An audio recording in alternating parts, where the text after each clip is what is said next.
앞에 나와 하나님을 예배하게 하시니 너무나도 감사합니다. 하나님께서는 우리를 구원하셨습니다. 죄로부터 우리를 자유케 하셨고 우리에게 새 생명을 허락하셨습니다. 하나님, 그 은혜를 우리가 잊지 않기 원합니다. 오늘 이 시간 주님께서 날 구원하신 그 하나님의 사랑을 고백하고 하나님 앞에 나아가는 귀한 시간 될 수 있도록 주님 도와주십시오. 하나님, 우리가 주님 앞에 나아갑니다. 우리 안에 모난 것들이 있다면 깎아주시고 우리 안에 부족함이 있다면 주님 안에서 채워지는 귀한 은혜 시간 될 수 있도록 주님 도와주십시오. 하나님, 모든 것들 온전히 주님께 맡겨드립니다. 감사합니다. 귀하신 예수님의 이름으로 기도드렸습니다. 아멘. 할렐루야. 날씨가 점점 더워지는 것 같아요. 하지만 또 이렇게 하나님 앞에 나와서 또 영상으로 또 하나님을 예배하시는 여러분을 진심으로 환영하고 축복합니다. 우리 찬양팀이 이번 주에 좀 새롭게 된 게 있어요. 왜냐면 우리 팀 이름이 예전에 이제 홀릿이라는 팀에서 이제 웨이커즈라는 팀으로 이름이 바뀌었어요. 제가 말씀 하나 읽어드리겠습니다. 주 여호와의 영이 내게 내리셨으니 이는 여호와께서 내게 기름을 부으사 가난한 자에게 아름다운 소식을 전하게 하려 하심이라. 나를 보내사 마음이 상한 자를 고치며 포로된 자에게 자유를, 갇힌 자에게 노임을 선포하며 여호와의 은혜의 해와 우리 하나님의 보복의 날을 선포하여 모든 슬픈 자를 위로하되. 아멘. 웨이커즈라는 뜻은 우리가 하나님의 복음과 사랑을 선포하는, 그래서 우리 찬양을 통해 잃어버린 영혼이 하나님께 돌아오고 또 하나님이 영광받는 그러한 팀 이름입니다. 우리 찬양팀을 위해서 기도해 주시고 많은 응원 부탁드리겠습니다. 우리 지금 이 시간 우리 기쁨으로 전능하시고 위대하신 하나님을 찬양하도록 하겠습니다.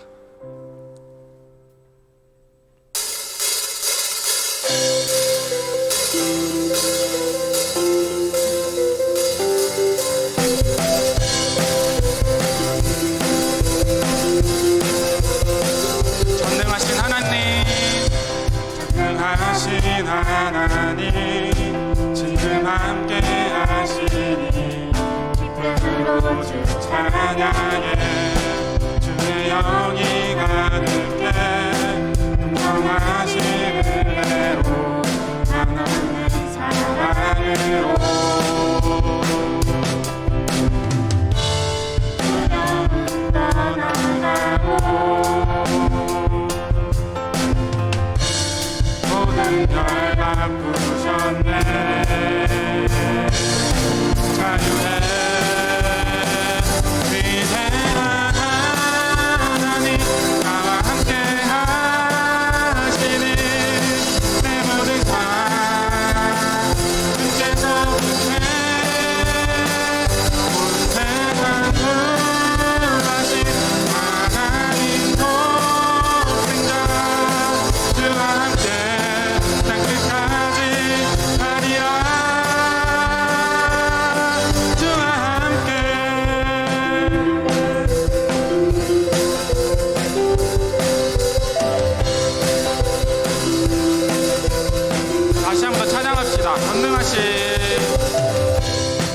전능하신 하나님 지금 함께 하시니 기쁨으로 주 찬양해. 주의 영이 가득해 평안하신 은혜로 하나님의 사랑으로 두려움 떠나가고 모든 걸 바꾸셨네.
나를 바꾸셨네.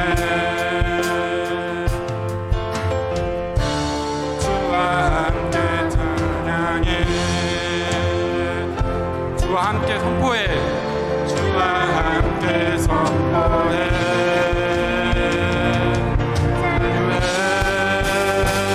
위대한 하나님 나와 함께 하시니 내 모든 삶 주께 줬는데 온 세상 구하신 하나님 생각 주와 함께 땅 끝까지 가리라. 위대한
어리마다 어리마다 기쁨으로 춤을 추게 하시고 주의 백성 기도할 때 이 땅에 복하소서. 주의 빛 십자가 앞에 행할 때 십자가 앞에 행할 때 주의 빛 비추시고 우리 바다 너편같이 주 영광 채우소서. 위에서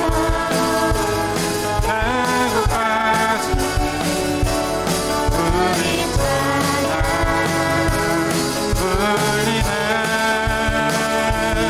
하늘에서 영광까지 우리 노래 가득하네.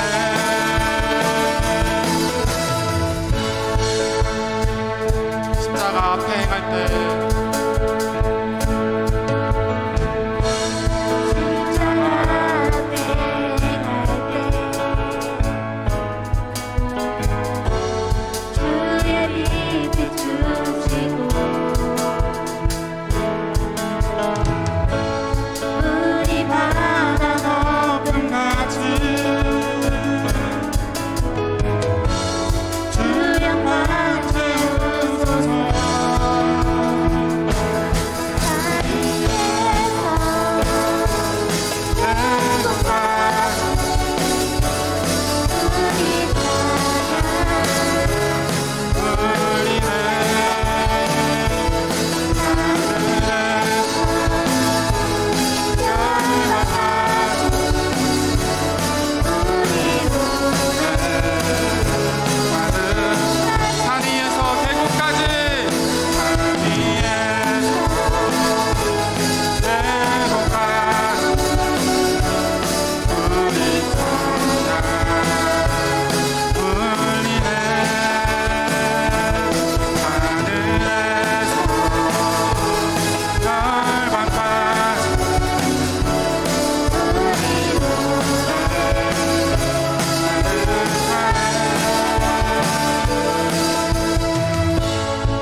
나라가 임할 때 주의 나라가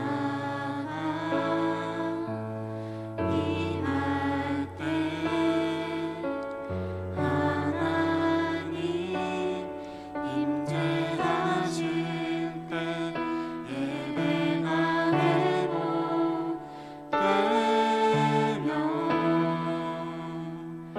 기적은 일어나네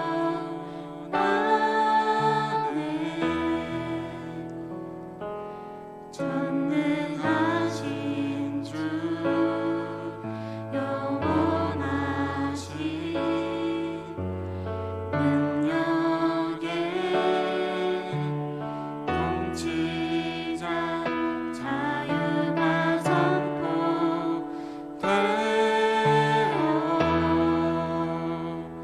주 백성 돌아오네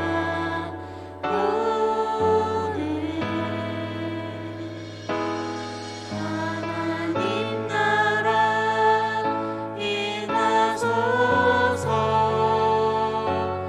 영광과 존귀 능력과 위엄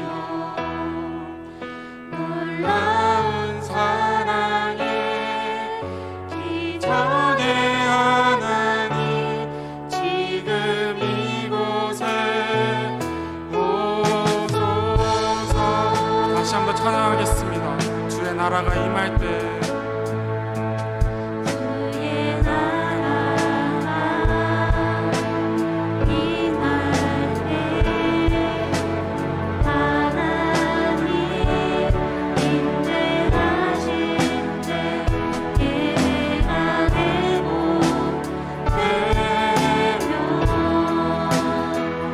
기적은 일어나네 전능하신 주 영원하신 능력의 통치자 자유가 선포되어 주 백성 돌아오네 하나님 나라 임하소서. 영광과 존귀 능력과 위엄 놀라운 사랑에 기적의 하나님 지금 이곳에 오소. 하나님 나라 임하소서. 영광과 존귀 능력과 위엄 놀라운 사랑에 기적의 하나님 지금 이곳에 오소서. 주 높고 위대하심을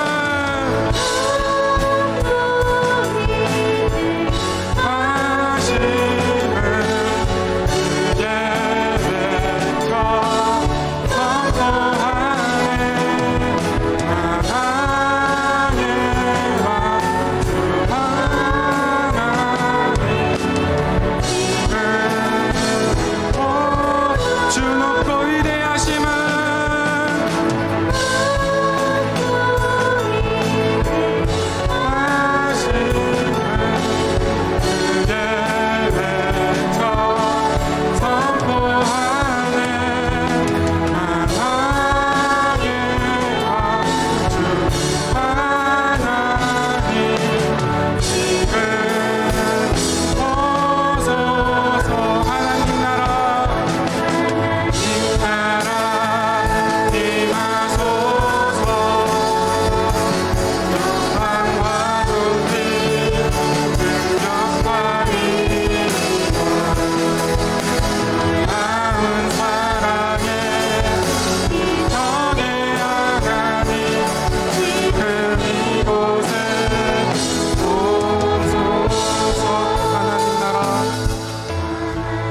나라 임하소서.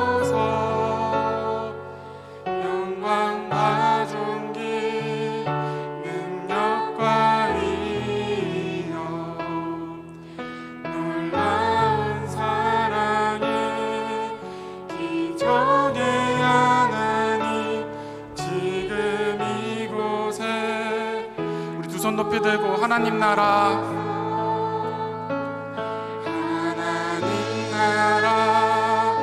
임하소서.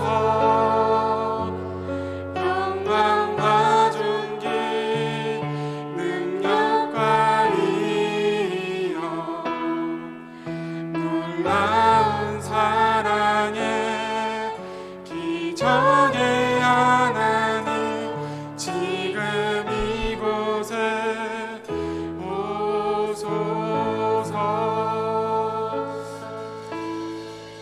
주님, 하나님 나라 지금 이곳에 이 땅에 온 세계 만국에 하나님의 나라가 임하길 간절히 소망합니다. 우리가 복음을 전함에 있어서 당연한 것은 무엇이냐면요, 우리는 새 생명을 얻었고요, 죄로부터 우리가 자유해졌어요. 그것 때문에 우리는 복음을 전해야만 해요. 그 기쁜 소식을 타인에게 하나님의 사랑을 전해야만 해요. 우리가 우리만 가지고 있는 게 아니라 나의 이웃들에게 그 사랑을 실천하고 복음을 전함을 통해 하나님의 사랑을 나타냈으면 좋겠습니다. 우리 청년부가 한 사람 각 한 사람이 하나님의 나라에 부름을 받아 주님의 제자로 살아갈 때 주님의 나라가 이루어질 줄로 믿습니다. 지금 이 시간 우리 이렇게 다 같이 기도했으면 좋겠습니다. 하나님, 내 마음에 임한 이 하나님의 나라를 타인에게 다른 이들에게 나의 이웃에게 하나님의 사랑을 전할 수 있는 그 믿음과 은혜를 더하여 주십시오. 더불어서 우리 공동체가, 우리 빛과 소금 교회에 있는 청년부가, 또 우리 교회가 이 남양주를 섬기고 또 우리 나라를 섬기고 또 세계를 섬기는 또 그 가운데 섬길 수 있는 그 귀한 은혜 달라고 우리 지금 이 시간 다 같이 기도하도록 하겠습니다. 기도하겠습니다.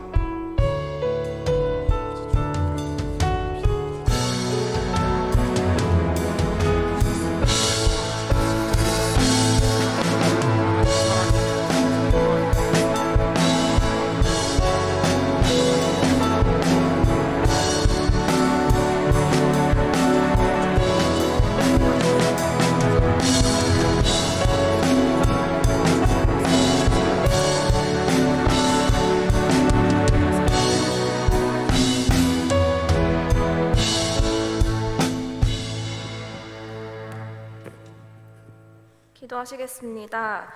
공의로우신 사랑의 하나님, 오늘도 예배 자리에 나올 수 있도록 허락하심을 감사합니다.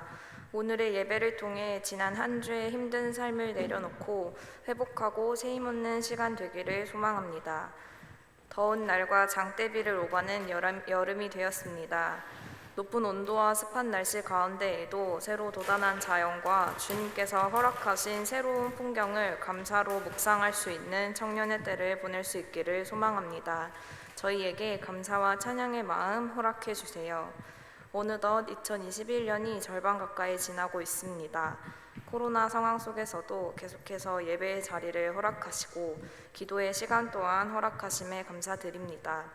남은 한 해 동안 더욱더 주님 앞으로 돌아오고 회복하는 청년부 되게 해주세요. 각자의 삶 가운데 지침과 어려움이 남아있지만 모두 주님 앞에 내려놓고 맡기는 은혜 허락해 주세요.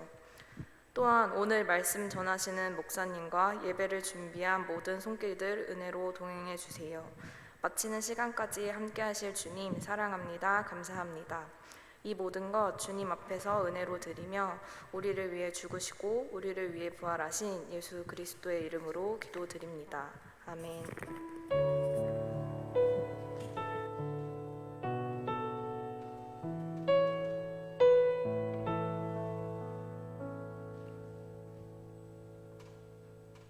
네, 6월 둘째 주 광고 시작하겠습니다.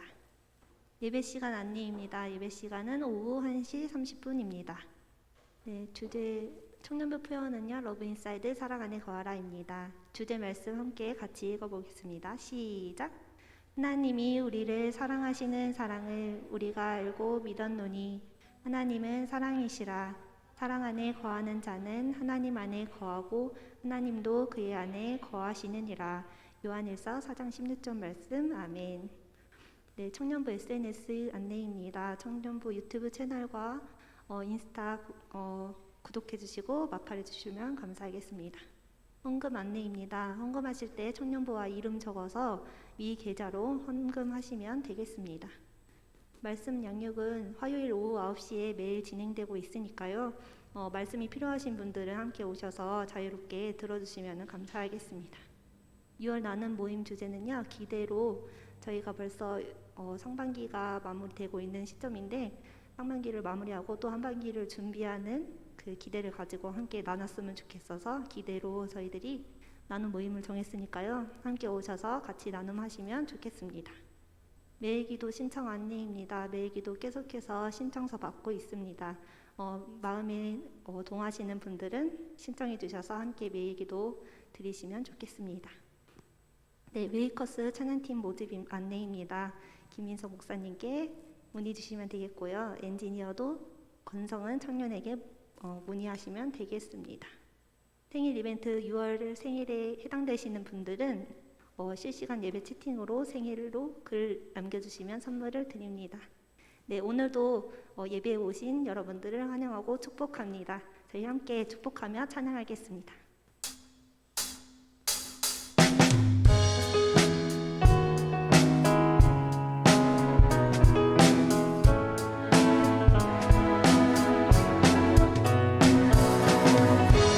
하나님의 사랑이 당신의 삶 가운데 가득하기를 축복합니다.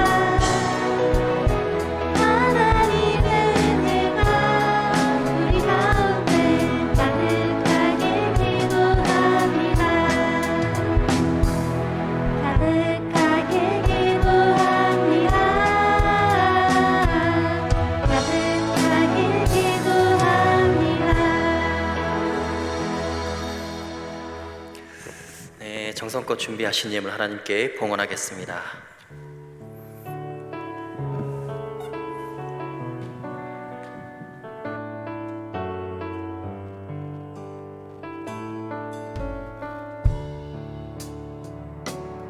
나의 맘 받으소서.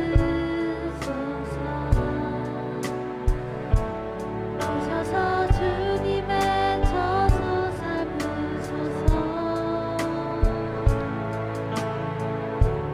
나의 전부이신 주여 내 맘을 받아주소서.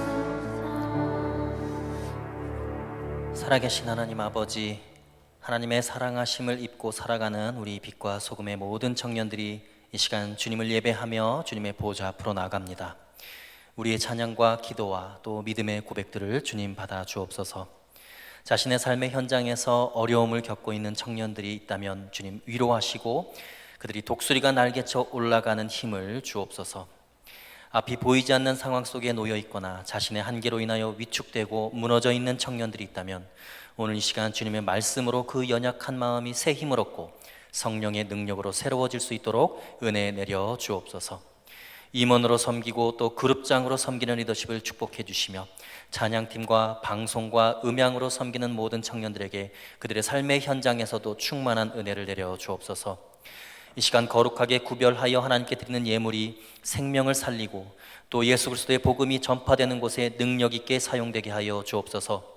드리는 손길들 위에 복의 복을 더하시고 마음은 원이지만 드리지 못하는 사람이 있다면 하나님 그 삶의 자리에도 사랑과 은혜를 내려 주옵소서. 감사하며 살아계신 우리 주 예수 그리스도의 이름으로 기도하옵나이다. 아멘.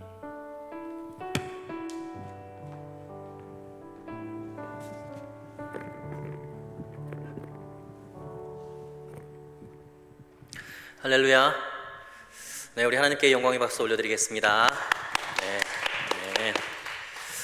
네, 여러분 좌우 계신 분들에게 인사하겠습니다. 잘 오셨습니다. 축복합니다. 서로 바라보시면서 인사하겠습니다. 네, 그렇습니다. 여러분 잘 오셨습니다. 하나님께서 여러분들의 기도를 들으시고 또 여러분들의 예배를 받으시기를 원하십니다. 이 시간 여러분들에게 말씀을 통하여 충만한 은혜가 임하게 될 수 있기를 간절히 소원합니다. 오늘 하나님께서 우리에게 주시는 말씀입니다. 로마서 8장 26절에서 30절까지의 말씀입니다. 저와 여러분이 한 절씩 교독하면서 하나님의 말씀을 받들어 읽도록 하겠습니다. 이와 같이 성령도 우리의 연약함을 도우시나니 우리는 마땅히 기도할 바를 알지 못하나 오직 성령이 말할 수 없는 탄식으로 우리를 위하여 친히 간구하시느니라. 마음을 살피시는 이가 성령의 생각을 아시나니 이는 성령이 하나님의 뜻대로 성도를 위하여 간구하심이니라. 우리가 알거니와 하나님을 사랑하는 자 곧 그의 뜻대로 부르심을 입은 자들에게는 모든 것이 합력하여 선을 이루느니라. 하나님이 미리 아신 자들을 또한 그 아들의 형상을 본받게 하기 위하여 미리 정하셨으니 이는 그로 많은 형제 중에서 맏아들이 되게 하려 하심이니라. 함께 읽습니다.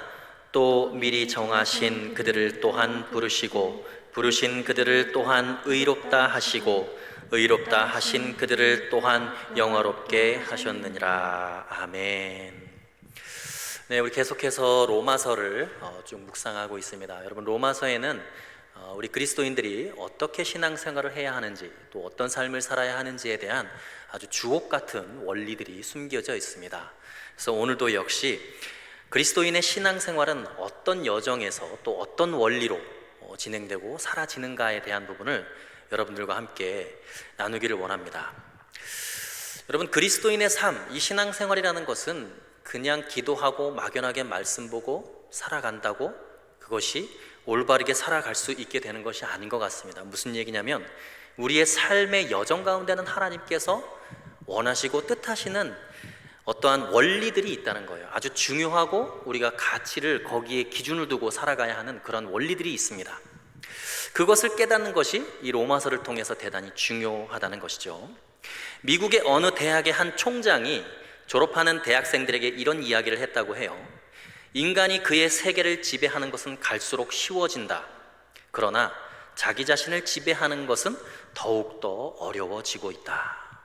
여러분, 인간이요, 엄청난 과학의 발달을 이루어내고 세상을 지배하고 산을 옮길 만큼 위대한 일을 행하고 있는 것 같지만 사실은 자기 자신의 마음 하나 지배하지 못하고 다스리지 못하는 존재가 인간이라는 거예요.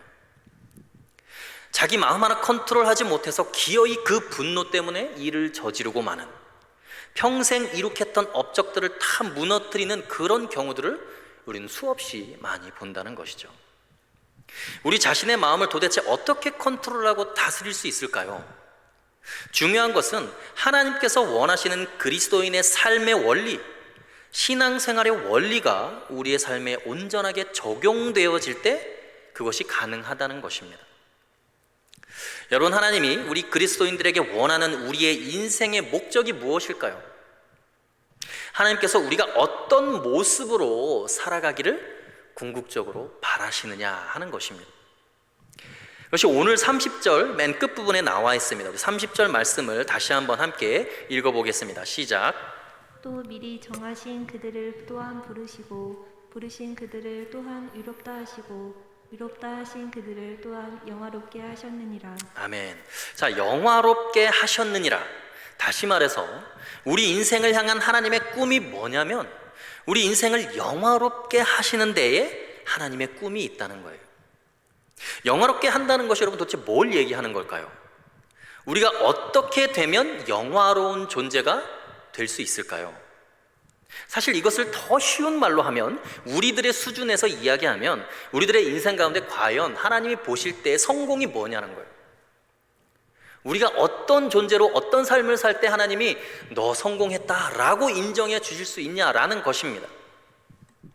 사회적인 권세가 있는 사람이 되어서 어려운 이웃을 자유케 해주는 것, 경제적으로 능력 있는 사람이 되어서 가난한 사람들을 막 먹여 살리는 것, 아니면 지혜로운 사람이 되어서 많은 사람의 인생의 어두운 앞길을 열어주는 것, 도대체 여러분들이 어떤 모습으로 살아가면 과연 하나님 앞에서 성공했다라고 스스로 말할 수 있을까요? 어떻게 하면 영화롭게 되었다라고 이야기를 할 수 있을까요? 하나님께서 우리를 영화롭게 하신다고 할 때 도대체 영화롭게 되는 것이 과연 어떤 수준과 어떤 모양을 이야기하는 것일까요? 그 내용이 29절에 나와 있습니다. 우리 29절 말씀 함께 읽겠습니다. 시작. 하나님이 미리 아신 자들을 또한 그 아들의 형상을 본받게 하기 위하여 미리 정하셨으니 이는 그로 많은 형제 중에서 맏아들이 되게 하려 하심이니라. 아멘. 29절 이 앞부분에 이렇게 기록되어 있죠. 하나님이 미리 아신 자들을 또한, 그리고 그 다음에 뭐라고 되어 있어요? 그 아들의 형상을 본받게 하기 위하여. 이것이 우리 인생을 향한 하나님의 목표예요. 우리 인생이 영화롭다, 인생이 성공했다라고 하는 하나님의 기준이 뭐냐면 여러분들이 그 아들의 형상을 본받는 거예요. 여러분 자신이 예수님을 닮아가는 거예요. 예수님처럼 우리의 성품과 인격과 우리 존재 자체가 위대해지는 것입니다. 다시 말해서 하나님이 보시는 성공은 세상 사람들이 일반적으로 이야기하는 그런 성공의 개념이 아닙니다. 내 존재 자체가 예수님처럼 정말 거룩하고 사랑이 충만하고 완전한 인격체로 하나님의 온전하심과 같이 우리가 온전해지는 것, 이것이 그리스도인의 성공입니다. 여러분이 돈을 많이 가지고 있거나 권력이 있거나 명예가 있는 것보다 훨씬 위대한 일은 여러분의 존재 자체가 예수님과 같아지는 것이라고 성경은 이야기하고 있습니다. 여러분 생각해 보세요.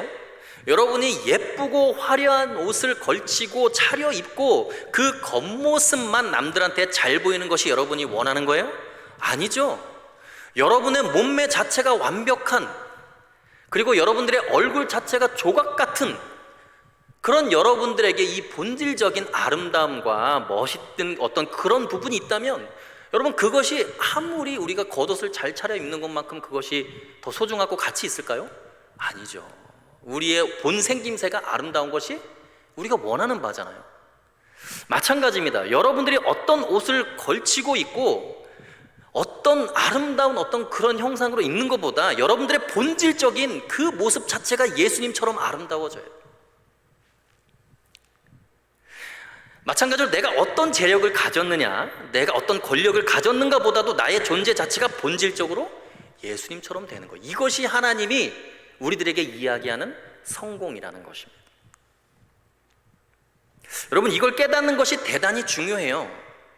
이런 의미에서 우리가 생각할 것이 너무나 많습니다. 예를 들어서 여러분들의 회사나 교회나 어떤 봉사나 헌신에 있어서 여러분들이 일을 완벽하게 하는 것, 일을 잘 돌아가게 하는 것이 하나님의 목적이 거기에 있다면 절대로 우리들에게 일 안 맡기십니다. 실수투성이 부족한 우리들에게 왜 하나님의 일을 맡기시겠어요? 하나님 혼자 하시는 것이 가장 완벽하게, 가장 좋고 아름답게 만들어지겠죠. 하나님이요 천지를 창조하실 때 우리에게 절대로 일 안 시켰어요. 너 시멘트 좀 발라서 땅을 만들어라, 너 해 좀 만들고 나무 좀 만들고 뭐 그런 일 안 시키셨습니다. 하나님 혼자 말씀으로 하시는 것이 가장 완벽했어요. 근데 왜 우리에게 이런 일을 하고 저런 일을 하고 교회에서 섬기고 회사 가서 일하게 하고 왜 공동체 가운데서 헌신하게 하냐는 거예요. 왜 하나님의 일을 우리에게 맡기시는가? 여러분이 교회에서 그 일을 진행하고 회사에서 그 일을 진행할 때 지체 간의 선배와 후배와 동료 간에 서로 만나서 협력하면서 나와는 너무 다르다고 생각했던 그 사람, 나와는 전혀 생각이 다른 그 사람을 여러분들이 용납해주고 이해해주고 받아들여주고 나한테 무례하게 굴고 상처를 주었던 그 사람도 결국은 내가 용서해주면서 내가 예수님의 성품을 닮아가고 예수님의 형상을 닮아가게 하는 것이 우리에게 하나님께서 섬김의 기회를 주신 목적이에요. 우리에게 일을 주신 목적입니다. 일이 잘 되는 것이 여러분 목적이 아니에요. 완벽하게 해내는 것이 목적이 아닙니다. 하나님의 율법을 완벽하게 지키는 것이 믿음의 목적이 아니고 그 율법에 미치지 못하는 아주 미미한 존재인 것을 우리가 스스로 깨닫고 회개하고 예수님처럼 다른 사람의 짐을 짊어지고 이해해주고 그런 사람이 되라고 말씀하시는 거예요. 그러니까 여러분 하나님의 꿈대로 우리가 영화롭게 되려면 우리가 예수님을 닮아가는 것이 우리의 가장 중요한 삶의 목적이고 그것이 하나님의 꿈이고 그것이 여러분의 성공이라는 사실을 기억해야 돼요. 그러면 그렇게 하기 위해서 하나님이 하시는 방법이 뭘까요? 여러분 조각가가 조각을 할 때 모델을 딱 갖다 놓고 조각할 대상을 가져다 놓고 그 모델을 보면서 똑같이 조각을 해나가지 않습니까? 하나님도 마찬가지예요. 예수님이라는 그 모델을 놓고 여러분들의 삶을 조각해 나가시는 거예요. 그 예수님의 모습과 똑같이 여러분들의 삶을 아름답게 빚어가시고 만들어가시고 조각해 나가시는 거예요.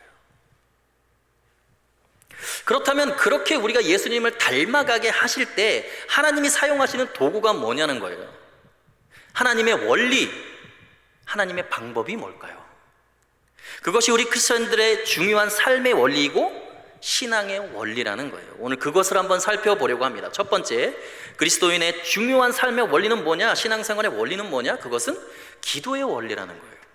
26절과 27절에 나와 있죠. 우리 26절, 27절을 다시 한번 읽어보겠습니다. 시작. 이와 같이 성령도 우리의 연약함을 도우시나니 우리는 마땅히 기도할 바를 알지 못하나 오직 성령이 말할 수 없는 탄식으로 우리를 위하여 친히 간구하시느니라. 마음을 살피시는 이가 성령의 생각을 아시나니 이는 성령이 하나님의 뜻대로 성도를 위하여 간구하심이니라. 아멘. 성령이 하나님의 뜻대로 간구한다라고 이야기를 하죠. 조금 전에 하나님의 뜻이 뭐라고 그랬어요? 우리가 영화롭게 되는 것인데 그것은 우리가 예수님을 닮아간다라는 거예요. 그러면 우리가 예수님을 닮기 위해 하나님의 뜻대로 되기 위해서 성령님이 하시는 일이 있는데 그게 뭐라는 거예요?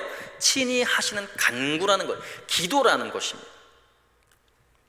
성령님이 우리를 예수님의 형상으로 만들어 나가는 도구가 뭐냐? 우리를 예수님의 형상으로 바꾸시는 가장 중요한 성령의 방법이 뭐냐? 그것이 기도라는 것입니다. 기도는 우리가 예수님의 형상대로 변화되는 아주 중요한 원리가 되고 있다는 거예요. 여러분, 우리의 삶을 변화시키고 움직이는 실제적인 일은 기도를 통해서 이루어진다고 성경은 이야기합니다. 여러분, 가끔 가다가 그런 경험 하시지 않습니까? 아, 진짜 이거는 망할 징조다. 정말 이래가지고 못 산다. 이거 성공할 수가 없다. 내가 진짜 이 정도 되면 이제 더 이상 피할 길이 없다. 나 완전히 끝났다 라고 생각을 했는데 전혀 놀라운 하늘이 열리는 새로운 일이 생기고 그러한 놀라운 하나님의 역사들이 일어나는 것을 여러분 경험하지 않습니까? 때로는 우리가 절망 속에서도 내가 생각했던 것보다 훨씬 많은 열매를 맺기도 하고 전화위복의 상황을 겪기도 합니다. 그 이유가 뭐냐면요, 성령님이 말할 수 없는 탄식으로 우리 각 사람을 위하여 친히 간구하시기 때문에 그래요. 그렇기 때문에 우리가 전혀 예상하지 못하는 놀라운 삶의 변화와 역동적인 일들이 일어날 수 있는 거예요. 삶의 아주 중요한 원리와 지렛대 같은 힘이 바로 기도의 힘이고 기도의 능력이라는 거예요. 근데 이 기도의 놀라운 원리와 능력이 어느 순간에 가장 강하게 느껴지냐면요, 정말 놀라운 것은 내가 나도 모르게 나답지 않은 반응을 할 때예요. 다른 때 같으면 그 한마디를 듣고 내가 분노하고 그에게 욕을 하고 내가 막 억울한 일을 당하면 막 열마디 뱉어내고 막 화를 내는 그런 순간을 내가 겪을 때 그러한 반응이 나와야 내 반응인데 전혀 다르게 나를 괴롭히는 그 사람, 나를 비난하는 그 사람을 보고 내 안에 긍휼한 마음이 생기기 시작하는 거예요. 용서의 마음이 생기기 시작하는 거예요. 사랑하는 마음이 그렇게 생긴다면 여러분, 그것 자체가 기적이죠. 바로 그러한 모습이 예수님의 형상을 닮아가고 있다는 거예요. 성령님의 간구하심을 통해서 내가 내 자신이 어떻게 변화되었는지 너무 신기할 때가 있다는 거예요. 그것이 왜 그렇습니까? 우리를 위한 성령의 탄식의 기도가 있기 때문에 그렇다고 성경은 이야기를 하고 있어요. 26절에서 성령이 우리의 무엇을 도우신다고요? 우리의 연약함을 도우신다는 거예요. 연약함을 도우시는데 우리는 마땅히 기도할 바를 알지 못하나 성령님이 우리를 위해서 기도를 해주시는 것이죠. 예수님의 형상과 성품과는 너무나 거리가 먼 형편없는 인간일 때 우리를 도와주시는데 어떻게 도와주시느냐? 바로 기도로 도와주신다는 거예요. 기도로. 누군가 여러분을 위해 기도할 때 여러분의 마음속에 예수님의 마음이 들어간다니까요. 기도의 능력이 아니면 예수님의 영향력이 우리 속에 들어갈 수 있는 방법이 전혀 없습니다. 불가능해요. 그래서 여러분, 우리 그리스도인의 삶이 예수님을 닮아가고 가장 영화롭게 하는 능력이 기도 속에 있다는 것을 우리는 알아야 돼요. 여러분, 기도함으로 우리는 예수님을 가장 깊게 닮아갑니다. 그것이 왜 그러냐면요, 여러분, 사람이 누구랑 자주 대화를 하고 그 사람과 내가 자주 만나고 이야기를 나누면 어떻게 돼요? 자연스럽게 그 사람을 닮아갈 수밖에 없어요. 그 사람의 아름다운 면, 그 사람의 좋은 면, 본받고 싶은 면을 내가 닮아갈 수밖에 없는 거예요. 여러분, 기도는 그러한 놀라운 능력이 있어요. 여러분, 기도가 왜 예수님을 닮아가게 하는가? 성경은 왜 자꾸 우리에게 기도하라고 이야기를 하는가? 기도해야 하는 이유가 뭐예요? 우리가 해결할 수 없는 어떤 문제에 대한 해결을 위해서 기도하는 것이 진짜 기도의 이유가 아니고, 자꾸 예수님과 대화하고 소통하면 자연스럽게 내가 기도를 통해서 예수님을 닮아가게 되어 있어요. 우리의 삶을 변화시키고 예수님의 형상을 닮아가게 하는 능력이 기도에 있기 때문이에요.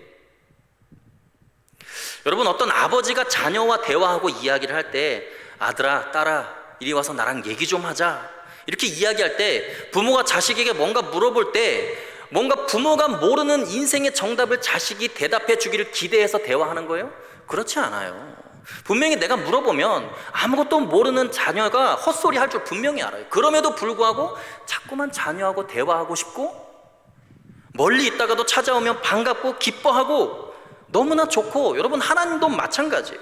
왜 기도하라고 하냐면 같이 만나고 이야기하는 동안에 하나님의 성품을 느끼게 되고 그 아버지의 마음을 기도를 통해서 닮아가게 되는 거예요. 그래서 기도는 그리스도인의 삶에 있어서, 신앙생활에 있어서 가장 중요한 우리의 원리가 된다는 거예요. 레이 앤더슨이라는 분이 예스보다 더 좋은 하나님의 기도 응답이라는 책을 썼습니다. 거기에 보면 그런 이야기가 나와요. 한 아주머니가 차를 운전하고 가고 있는데 옆자리에 자기 아들이 앉아있어요. 근데 아들이 옆자리에 앉아있는데 너무나 앉은 키가 작으니까 바깥 창문 밖에 어떤 사물들이나 나무들이나 그런 게 보이지가 않는 거예요. 그러니까 아이는 속도감을 못 느끼는 거예요. 그런데 이 아이는 끊임없이 빨리 달리라고, 좀 빨리 달리라고, 멈추지 말고 속도를 내라고 엄마에게 자꾸만 이야기를 하는 겁니다. 그러니까 이 엄마가 차를 몰고 가는데 애가 자꾸 빨리빨리 달리라고 막 땡깡을 부리고 막 하니까, 그러니까 막 속도는 60km 제한에 걸려있는 도로인데 막 속도를 내려니까 이 엄마가 너무 답답한 거예요. 그리고 스쿨버스가 앞에 딱 멈춰서니까 같이 멈춰설 수밖에 없는 상황이 된 거예요. 그럼에도 불구하고 아이는 계속 빨리 달려라, 빨리 달려라고 계속 엄마를 조르는 거예요. 그러니까 이 엄마가 그 상황을 겪으면서 자신의 모습을 보게 된 거예요. 하나님, 제발 빨리 이거 이루어 주세요. 하나님, 나 못 참겠습니다. 제발 빨리 이거 좀 해결해 주십시오. 늘 그렇게 하나님께 기도했던 자신의 모습을 보게 되었다는 거예요. 아이는 끊임없이 빨리 달리라고 이야기합니다.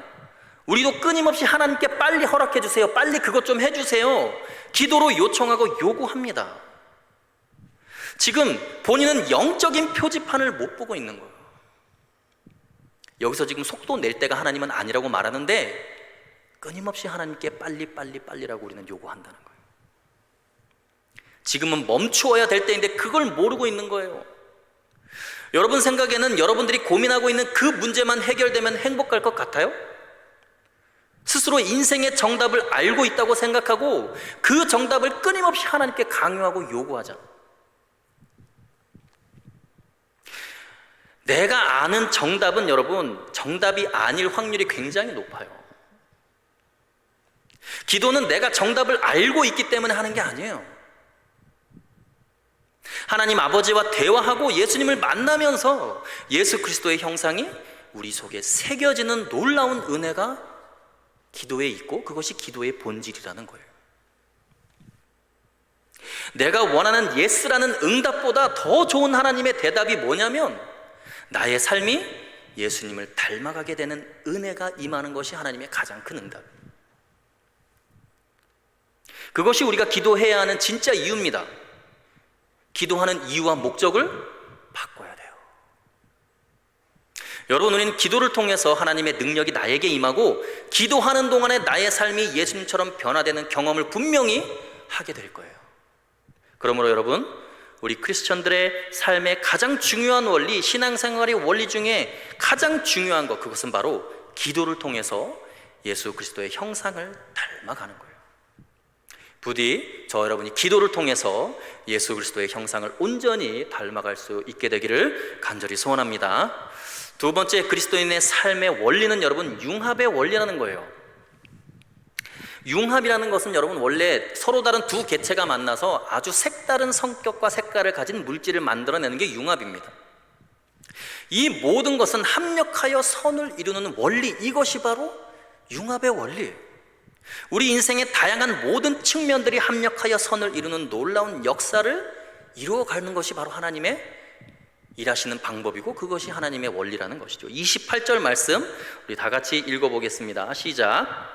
우리가 알거니와 하나님을 사랑하는 자 곧 그의 뜻대로 부르심을 입은 자들에게는 모든 것이 합력하여 선을 이루느니라. 아멘. 여러분이 경험하게 되는 모든 사건을 통해서 하나님은 여러분에게 선을 이루는데 그 선이 뭐예요? 여러분이 예수님을 닮아가는 것 그 자체가 선이라는 거예요. 영화롭게 되는 것이죠. 여러분, 하나님께서는 우리가 예수 그리스도의 형상을 닮을 수 있도록 하기 위해서 다양한 방법들을 사용하십니다. 예를 들어서 우리의 삶에서 좋은 일도 있고 나쁜 일도 있을 수 있어요. 우리는 좋은 일만 있기를 바라지만 좋은 일, 나쁜 일이 나의 삶 속에서 함께 존재할 때 우리는 선한 것을 맛보게 된다는 거예요. 예를 들면 내가 생각할 때 어떤 날은 행복한 날이 있는데 왜 그날 말고 다른 날은 불행한 일이 있었을까? 근데 이 두 가지가 융합되어져서 전혀 색깔이 다른, 전혀 성격이 다른 하나님의 선을 이룬다는 거예요. 필연과 우연, 그리고 선과 악마저도 다 우리의 삶 속에서 그 하나하나가 다 필요한 요소가 되어서 나중에는 그 모든 것이 합력하여 선이 이루어지는 놀라운 역사가 우리의 삶 가운데 있게 될 것이라고 성경은 이야기하고 있어요. 하나님께서 우리 인생의 다양한 색깔의 사건들을 허락하셨고 그 다양한 색깔의 사건들을 하나님께서 이것저것 잘 배합해서 우리 인생의 놀라운 일들을 이루어가고 계신다는 것입니다. 옛날에 저희 딸아이가 그림을 그린다고 하면서 이 파레트라 그러죠. 파레트 위에 물감을 모든 색깔별로 다 짜놓는 거예요. 그리고는 짜서 그것을 그냥 쓰지 않고 그대로 굳혀두는 거예요. 저는 이제 저의 세대 때는 어렸을 때 물감을 사실 이제 필요한 색깔만 이렇게 짜서 굳기 전에 그것을 막 이렇게 섞어가지고 파레트에서 그렇게 섞어서 썼는데 우리 딸아이는 모든 색깔을 다 짜놓는 거예요. 그리고 그걸 굳힙니다. 딱딱하게. 그래서 제가 아니 그 아까운 물감을 왜 쓰지도 않을 거면서 다 짜놓고 그걸 딱딱하게 굳히냐, 제가 막 그렇게 얘기를 했어요. 그랬더니 아빠 모르면 그냥 가만히 계시라고 막 이러는 거예요. 근데 그것을 다 굳혀가지고 그것을 여러 가지를 막 색깔을 다 배합을 해가지고 아주 기가 막힌 색깔들을 막 만들어내는 거예요. 필요할 때마다 자기가 원하는 색깔들을 그것을 융합해서 만들어내는데 그걸 보면서요 제가 제 인생의 팔레트에, 나의 인생의 팔레트에 하나님께서 밝은 색깔의 사건과 어두운 색깔의 사건도 다 짜놓으시고 그것을 하나님이 다 융합해가지고 예수 그리스도라는 이 세상에서는 찾아볼 수 없는 너무나 멋지고 아름다운 인격의 색깔을 내 속에 만들어가고 계신다는 것을 깨달았어요. 여러분, 우리의 인생에는 이 하얀 도화지, 우리 인생의 이 캔버스라고 한 하얀 도화지에 여러분 하얀색으로만 그림을 그린다고 그러면 생각해 보세요. 여러분의 초상화를 노란색으로만 표현한다고 생각해 보세요. 그것처럼 아름답지 않은 초상화가 어디 있습니까? 형편없게 보이겠죠. 그런데 하나님은 어두운 색깔부터 밝은 색깔까지 그 모든 것을 다 사랑으로 섞어서 예수님의 형상대로 우리를 새롭게 빚어가시는 거예요. 제가 예전에 사역했던 교회에서 청년 한 명이, 그 청년이 이제 영화를 제작하는 그런 직업에 있는 청년이었어요. 그 청년이 저에게 물어봤습니다. 그땐 제가 전도사였으니까, 전사님 영화를 맨 처음 누가 만들었는 줄 아세요? 이렇게 물어보는 거예요. 그래서 제가 아니 지금 성경 읽기도 바빠 죽겠는데 영화를 누가 만들었는지 내가 어떻게 아냐. 그래서 제가 살짝 밑에서, 책상 밑에서 인터넷으로 검색을 해보니까 이 프랑스의 리미에르라는 사람이 영화를 만든 것 같아요. 그래서 제가 리미에르가 아니냐 이렇게 아는 척을 했습니다. 그랬더니 이 청년이 틀렸다는 거예요. 그래서 와, 진짜 인터넷도 이게 믿을 게 못 되구나 그런 생각을 하면서 그럼 누가 만들었냐 다시 물었어요. 그랬더니 이 청년이 하나님이십니다 그러는 거예요. 아니 그건 내가 해야 될 소리인데, 아니 그 성경에 하나님이 영화를 만들었다는 말이 어디 있냐 제가 막 따졌어요. 그랬더니 이 청년이 그렇게 얘기하는 거예요. 창세기에 하나님이 천지를 창조하실 때 그것이 꼭 영화를 만든 것과 마찬가지인 것 같습니다. 이렇게 이야기를 해요. 창세기 1장 3절에서 4절을 제가 반복해서 읽어봤더니 정말 그렇게 영화를 만든 것처럼 하나님이 세상을 창조하셨다는 것을 깨달았어요. 우리 3절에서 4절 한번 읽어볼까요? 읽겠습니다. 시작. 하나님이 이르시되 빛이 있으라 하시니 빛이 있었고 빛이 하나님이 보시기에 좋았더라. 하나님이 빛과 어둠을 나누사. 자, 여기 보니까 빛이 있으라 하시고 빛이 있게 하셨어요. 그 다음에 그 빛이 하나님 보시기에 좋았더라 라고 하나님 말씀하셨대요. 여러분, 영화관 가면 짙은 어둠이 깔려있죠. 안에 들어가면. 그리고 사람이 앉아있는 곳을 왜 그럼 그렇게 어둡게 해놓은 거예요? 왜 아무것도 안 보이게 해놓은 거예요? 스크린 잘 보이라고, 영화 집중해서 잘 보라고, 눈부시게 환한 스크린이 잘 보이게 하기 위해서 우리 주변에 있는 어둠은 반드시 필요한 거예요. 근데 하나님은 빛과 어둠을 나누사 라고 하시면서 나 여호와는 어둠도 창조했고 빛도 창조했느니라 그렇게 말씀하셨어요. 우리 인생을 영화 속의 주인공처럼 멋있게 만드는 것은 하나님께서 우리 인생 속에 빛도 만드셨지만 어둠도 만드셨기 때문에 그래요. 여러분 생각에는 내 인생에 왜 이런 일이 있어야 되는가? 내가 왜 이런 어려움을 겪어야 하는가? 내가 왜 이런 고난을 당해야 하는가? 왜 이런 아픈 일이 나에게 있어야 되는가? 여러분 그렇게 생각할 때가 있잖아요. 근데 그것마저도 우리의 인생을 아름답게 만드시는 하나님의 계획인 줄로 믿어야 되는 거예요. 그러니까 모든 것을 통합하고 융합해서 우리로 하여금 예수 그리스도의 형상을 이루는데 가장 중요한 일들을 하나님께서 하고 계신다는 거예요. 그럼 어떻게 이것이 가능한가? 어떻게 이런 위대한 융합이 일어날 수 있는가에 대한 두 가지 아주 중요한 원리가 28절에 기록되어 있는데 그 한 가지가 뭐냐면 우리의 주체적인 노력이라는 거예요. 28절 다시 한번 보겠습니다. 한번 보시면 제가 읽을게요. 우리가 알거니와 하나님을 사랑하는 자 곧 그의 뜻대로 부르심을 입은 자들에게는 모든 것이 합력하여 선을 이루느니라. 자, 우리가 알거니와 그 다음 뭐라고 돼 있어요? 하나님을 사랑하는 자. 자, 여기서 하나님을 누가 사랑하는 거예요? 우리가 사랑하는 거예요. 사랑하는 주체가 누구예요? 나예요. 나. 하나님을 사랑하는 자, 그리스도인인 우리인 거죠. 이것은 자율적이고 선택적이고 주체적이라는 거예요. 자유가 있다는 거예요. 내가 하나님을 사랑할 수도 있고 사랑하지 않을 수도 있는데 그 모든 일, 슬픈 일이나 기쁜 일이나 건강하거나 내가 병들어 있는 그 모든 사건들을 경험할 때 나는 하나님을 그래도 사랑하겠다.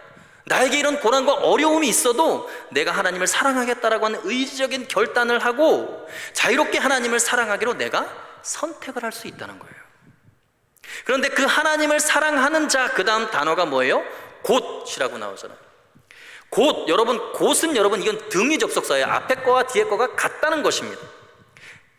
앞에 했던 말과 뒤에 했던 말이 같다는 거죠. 그런데 그 다음 문장이 뭐예요?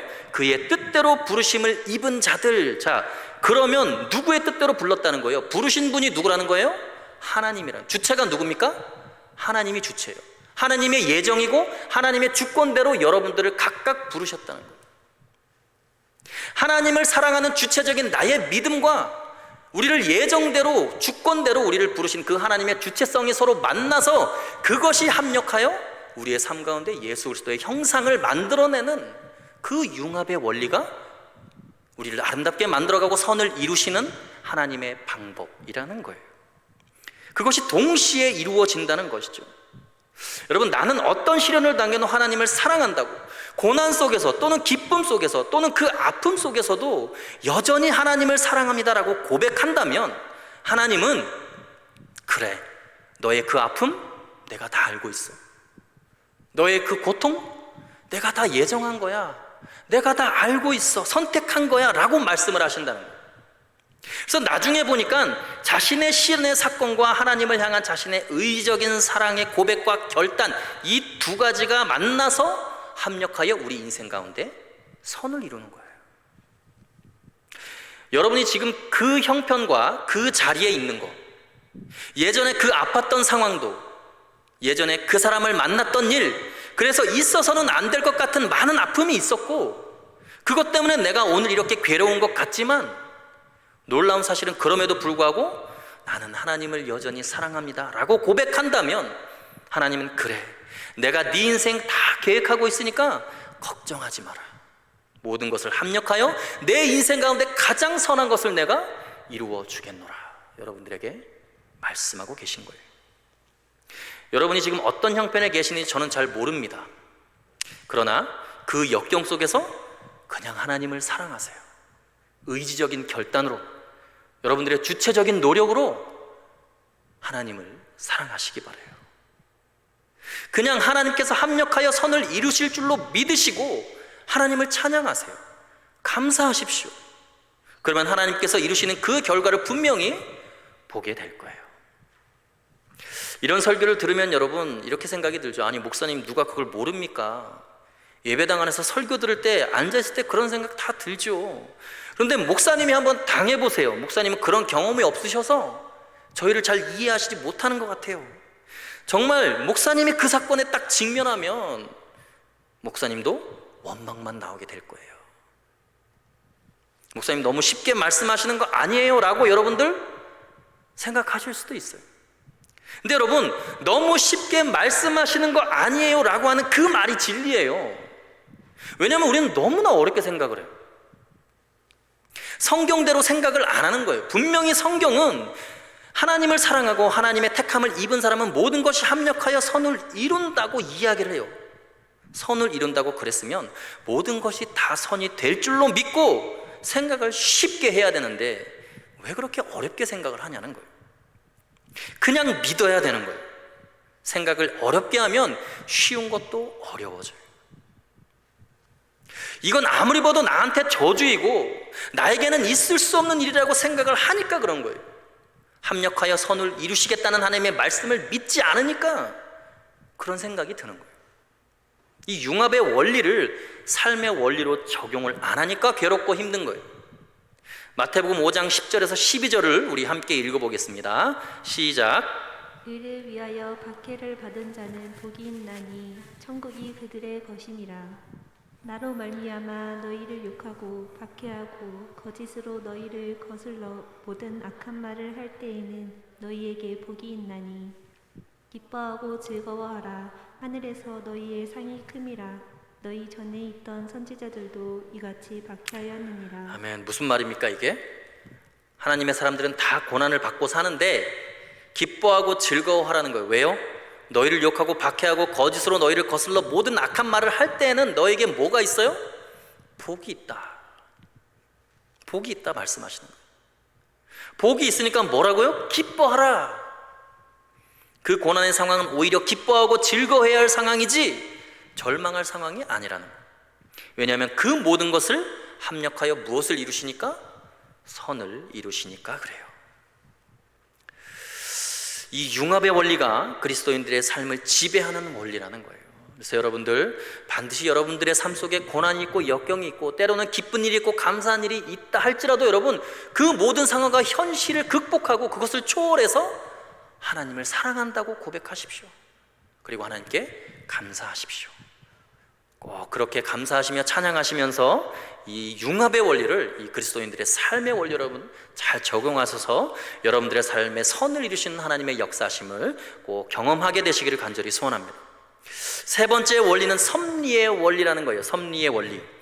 여러분 하나님의 주도적인 계획과 이끄심이 섭리 가운데 우리의 인생을 몰아가고 이끌어가고 있다는 거예요. 우리에 대해서 하나님이 얼마나 주도적으로 일을 하시고 역사하시는가, 얼마나 섭리하고 계시는가, 그 내용이 29절과 39절에 나와 있습니다. 우리 함께 읽어보겠습니다. 자막을 통해서 시작. 하나님이 미리 아신 자들을 또한 그 아들의 형상을 본받게 하기 위하여 미리 정하셨으니 이는 그로 많은 형제 중에서 맏아들이 되게 하려 하심이니라. 또 미리 정하신 그들을 또한 부르시고 부르신 그들을 또한 의롭다 하시고 의롭다 하신 그들을 또한 영화롭게 하셨느니라. 아멘. 여기에 보면 하나님이 다 아신다는 거예요. 여러분 어떤 일이 일어날 때 이렇게 생각이 되죠. 아무도 내 형편 모른다. 나밖에 모른다. 하나님이 아신다면 과연 나한테 어떻게 이런 일을 일어나게 하실 수 있겠는가? 왜 내 자녀가 이런 고통을 겪고 있고 내 사업이 왜 이런 아픔을 겪고 있고 때로는 내가 너무나 어렵고 고통스러운 상황이 있을 때 하나님 왜 나에게 이런 일을 허락하십니까? 라고 할 때 여러분 하나님이 뭐라 그러시겠어요? 하나님이 그것을 다 미리 예정하고 알고 있다라고 말씀하십니다. 그것을 통해서 너의 삶 가운데 선을 이루어 가겠다라고 이야기를 하시는 거예요. 여러분, 우리는요 어쩌다 재수 없으려니까 나에게 왜 이런 일이 일어났을까?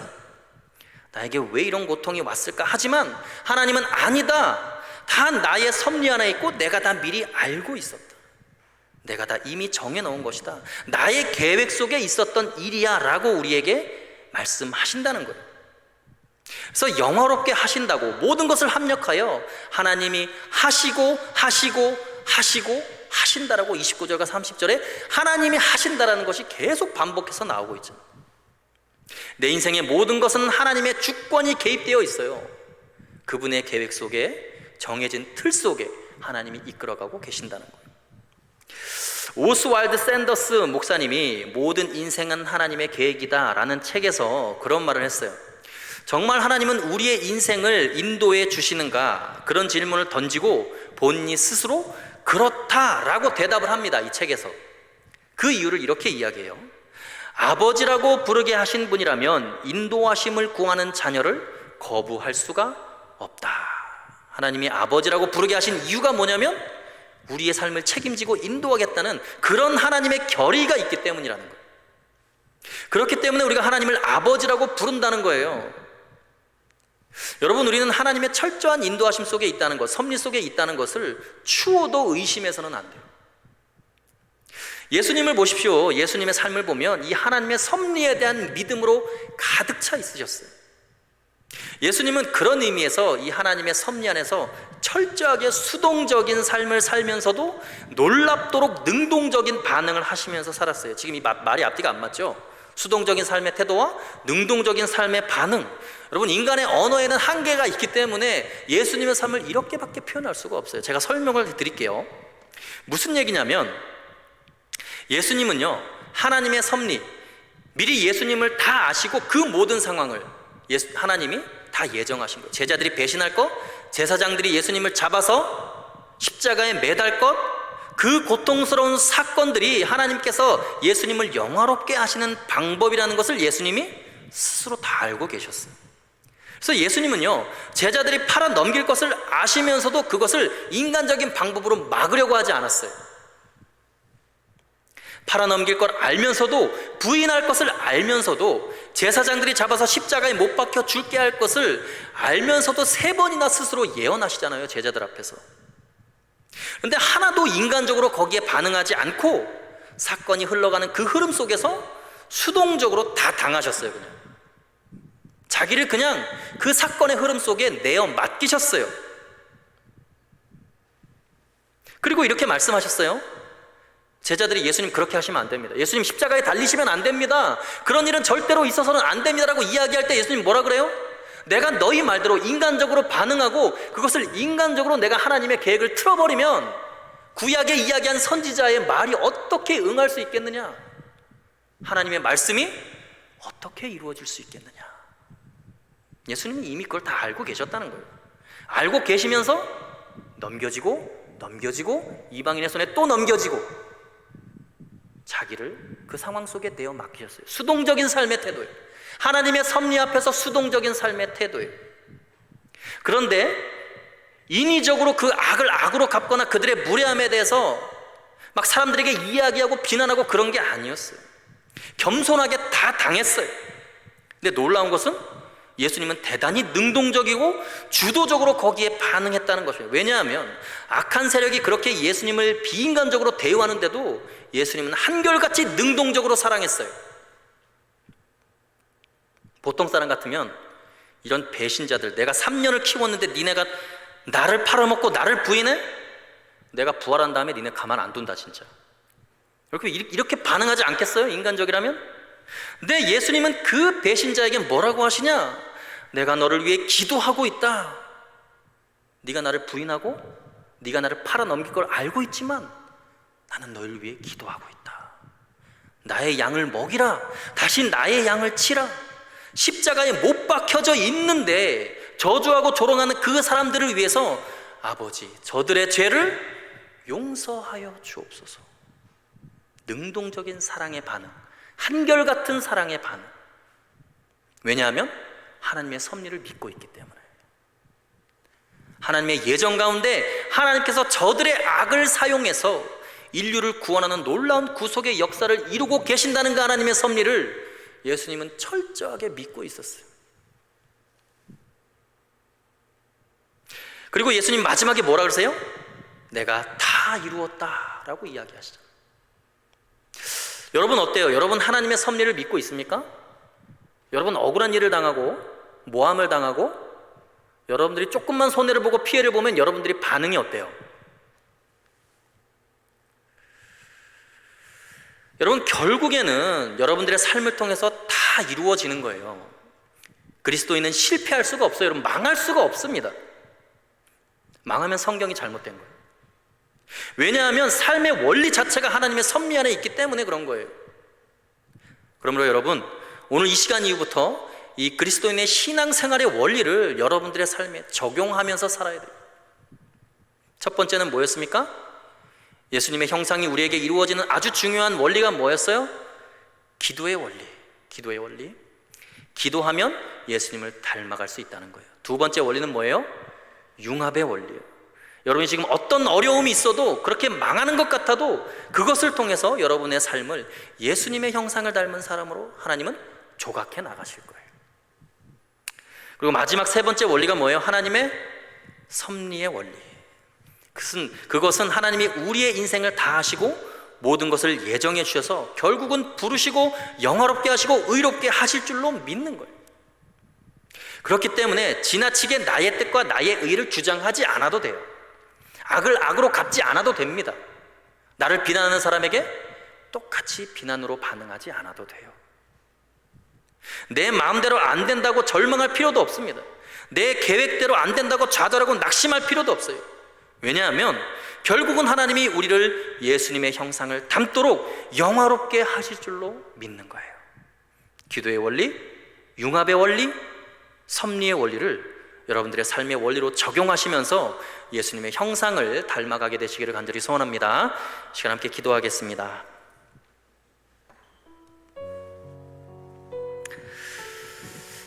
시간 함께 기도하실 때에 우리의 마음을 다해서 함께 한번 기도했으면 좋겠습니다. 하나님, 우리는 너무나 연약한 존재이기에 우리의 삶 가운데 고난이 있고 역경이 있고 조금만 힘듦을 겪을 때, 조금이라도 고통을 겪을 때 우리는 금세 하나님을 원망하고 때로는 우리의 믿음을 부정하면서 살지는 않았는지요. 하나님, 우리의 모든 삶 가운데 일어나는 아픔과 하나님 역경과 그 고난마저도 하나님께서 미리 예정하시고 우리를 예수 그리스도를 닮은 그런 형상으로 우리의 삶을 조각해 나가시기 위한 하나님의 방법이고 하나님의 원리이고 하나님의 수단이었음을 주님 우리가 고백하게 하여 주옵소서. 하나님, 오히려 그 아픔이 있었기 때문에 내가 하나님께 더 기도할 수 있었고, 오히려 그 고난이 있었기 때문에 내가 하나님을 끝까지 붙잡을 수 있었고, 오히려 그 삶의 무게가 있었기 때문에 내가 하나님 앞에 더 나아갈 수 있었음을 고백합니다. 하나님, 우리가 그렇게 고백했던 것들, 우리의 고난 가운데 역경이 있을지라도 하나님께 감사하며 찬양으로 우리의 예배를 올려드렸던 나의 그 삶의 모든 순간순간들, 때로는 하나님 나의 삶 가운데 기쁨을 주시고 감사를 주셨던 그 순간마저도 모든 것을 다 합력하여 선을 이루시면서 나를 예수 그리스도를 닮은 그런 예수님의 형상대로 빚어가시는 그 하나님의 섭리였음을 주님 고백하게 하여 주옵소서. 하나님, 그것이 나의 믿음이 되게 하여 주옵소서. 하나님, 그것이 나의 고백이 되게 하여 주옵소서라고 이 시간 자기 자신을 주님 손에 올려드리면서 함께 온 마음을 다하여 함께 합심하여 기도하며 나갑시다. 하나님 아버지, 감사합니다. 하나님, 그 아픔과 그 고난의 순간에도 하나님 끝까지 주의 말씀 붙들고 나갈 수 있게 허락하여 주심에 감사합니다. 하나님, 그 아픔과 고난 속에서도 내가 끝까지 하나님 원망하지 않고 하나님 믿음 붙들고 말씀 붙들고 살아갈 수 있게 하여 주심에 감사합니다. 하나님, 우리의 삶 가운데, 우리의 삶의 여정 가운데, 우리의 신앙생활 가운데 하나님 더 기도를 통하여 예수 그리스도를 닮아갈 수 있도록 하나님 은혜 내려 주옵소서. 하나님, 아픔과 고통이 있더라도 그것이 모두 다 하나님께서 예정하시고 합력하여 허락하여 선을 이루는 그 결과를 믿고 결국에는 하나님께서 나의 삶 가운데 가장 아름다운 삶으로, 가장 영화로운 삶으로, 가장 믿음 있는 삶으로, 하나님 보시기에 가장 의로운 자로 하나님 세워주실 것을 믿음으로 고백합니다. 하나님 나의 삶 가운데 역사하여 주옵소서. 성령님 나를 인도하여 주옵소서. 나의 인생은 내가 이끌어가지 않고 오로지 주님께서 말씀하시고 주님께서 허락하시며 주님께서 주체적으로 나를 사랑하시는 그 사랑으로 말미암아 내가 다시 한번 새로워지고 능력 있는 삶을 살아낼 수 있는 우리 청년들 다 될 수 있도록 아버지 역사하여 주옵소서. 주님 한 분만을 의지합니다. 주님 한 분만을 바라봅니다. 나의 믿음의 시선을 온전히 주님께만 고정하며 나갑니다. 하나님 아버지 흔들리지 않는 믿음 허락하여 주옵소서.